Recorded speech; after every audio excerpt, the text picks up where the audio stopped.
14 नं चिरांदुवार UPPL block कमिटिनि बानजायनायाव खुंफुंदों Khunga नैथि बैसागु बिदाय फोरबो।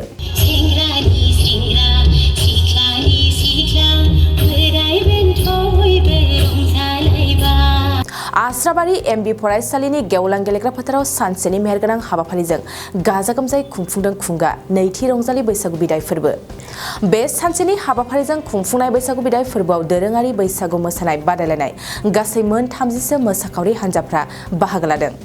बैसागु बिदाय फोरबोनि समाव एमसिएलए माधव सेत्री, बिटिआरनि गाहाय खुंगिरि प्रमद बर'नि ओएसडि सांग्रां ब्रह्म, चिरां जिल्ला इउपिपिएलनि नेहाथारि अमर ब्रह्म आरो गुबुन गुबुन बिबानाव थानाय दैदेनगिरिफोरजों लोगोसे ओनसोलनि गोबां रायजो राजाफ्रा बाहागो लानानै रंजाफायो।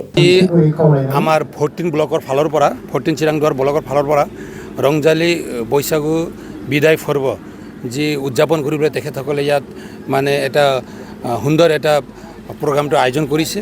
তো এই প্ৰগ্ৰামত মই উপস্থিত ইয়াত হৈছোঁ। মোৰ লগত আমাৰ বিটিআৰৰ সিএমৰ ওএসডি ডাঙৰীয়া ইয়াত উপস্থিত আছে।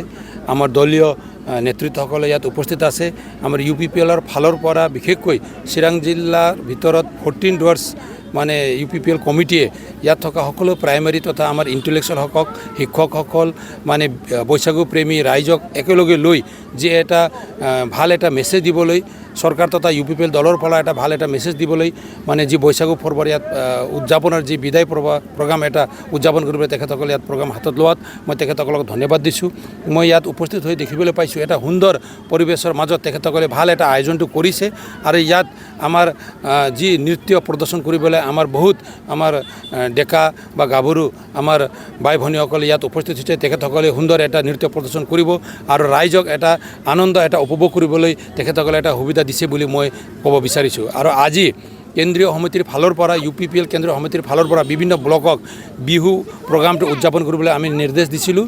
আজি ইয়াত মাথন নহয়, বিটিআৰত আমাৰ 40টা ব্লক আছে। ইউপিপিএল কমিটিৰ 40টা ব্লক সমিতিয়ে এই প্ৰগ্ৰামবিলাক হাতত লৈছে আৰু এই বিদায় প্ৰগ্ৰামটো আমাৰ আদৰণীয় হাতত লৈছে আৰু বিদায় প্ৰগ্ৰামটো হাতত লৈছে। ইয়াৰ পিছত আমাৰ মানে বিশেষকৈ মানে ৰাইজৰ মাজত থাকি ৰাইজৰ সুখ দুখৰ সময়ত আমি একেলগে থাকি আগবাঢ়ি যাব লাগিব বুলি আমাৰ যি এটা দলৰ চিন্তাধাৰা আছে, এই কামটো বা এই মানে কাৰ্যসূচীটো আজি 14 ব্লকে পালন কৰিছে। बैसागुनि खुलुमनाय आं जासिबाय, रायजो राजाफोरनिसिमबो आंनि खुलुमनाय आं जासिबाय। दिनैहाय 14 नं चिरांदुवार ब्लक कमिटि इउपिपिएलनि बानजायनायाव खुंगा नैथि रंजालि बैसागु बिदाय फोरबो जे फालिथाय बे हाबाफारिखौ जोङो जोंनि समाजनिनो जोंनि बियाबनिनो सिङाव थानाय आस्राबारि एमबि फरायसालि गेलेग्रा गेवलां फोथाराव जों सानसेनि हाबाफारिजों जों खुंफुंनो सिगांदों। आरो बे हाबाफारि बायदियै जोंहा जे नैबे सेथि हाबाफारि हिसाबै जोंहा गाहाय हाबग्रा लामा बेखेवनाय बेखौ जोङो बेखेवगिरि हिसाबै जोङो मोननो हादोंमोन। जोंनिनो बिटिसिनिनो जोंहा गाहाय मावफुं सोद्रोमा सार प्रमद बर'निनो जोंहा ओएसडि डक्टर सांग्रां ब्रह्म बिथाङा फैनानै बेखेवनानै होलांबाय। आरो जोंहा बिनि नैथि हाबाफारि महरै जोंहा दङमोन जोंनि दोलोनि फिरफिला आरो खुंफुं आफादनि जे फिरफिला उरायहोनाय बे हाबाफारिखौ जोङो मावफुंबाय। आरो बिनि उनावहाय जोङो नैबे रंजालि बैसागु बिदाय फोरबोजों लोब्बा लाखिनानै जे जोंहा मोसानाय बादायलायनाय जे हाबाफारि बेखौ जोङो खालामदों। आरो बे हाबाफारिखौ जोङो बिटिसिनिनो जोंहा सासे एमसिएलए, इउपिपिएल दोलोनिनो जोंहा सासे गाहाय नेहाथारि आरो जोंनि बिटिसिनि गाहाय मावफुं सोद्रोमा सार प्रमद बर'निनो जोंहा पलिटिकेल सेक्रेटारि सार माधव चन्द्र सेत्री बिथाङा फैनानै बेखेवनानै होलांबाय। आरो जोङो बिनि उनावहाय जोंहा मोनसे जोंनि ब्लकनि सिङाव थानाय जे जोंनि गोबां गेदेमा सुबुंफोर दङ, दा बिथांमोनखौ जोङो मान होनाय बा सन्मान होनाय बे हाबाफारिखौबो जोङो मावफुंबाय। आरो जोङो दिनैहाय बुंनांगोन नैबे जोंनि 14 नं चिरांदुवार ब्लक कमिटि इउपिपिएलनि बानजायनायाव जोंहा 10टा जोंहा प्राइमारि कमिटि दङ आरो जोंहा 9टा बिसिडिसि कमिटिफोर दङ। दा बिथांमोननि लैहोर लैहोर बाहागो लानाय बेखौ जोङो नुनो मोन्दों। आरो जोङो बाहाय मोसाखावरि महरै जोङो 30थासो मोसाखावरिफोर बाहाय बाहागो लाफैदों आरो बिथांमोननि मोसानायखौ जोङो निस्सय जोङो नुनो मोनगोन। आरो जोङो बेखौनो फोरमायनो लुबैदों आरो बे मोसागिरि बिथांमोननो जे बान्था हिसाबै जोंहा सेथि बान्था हिसाबै जायफ्रा सायख'जागोन बिथांमोननो जोङो 10,000 बान्था जों हरनायनि थांखि लानाय जादों।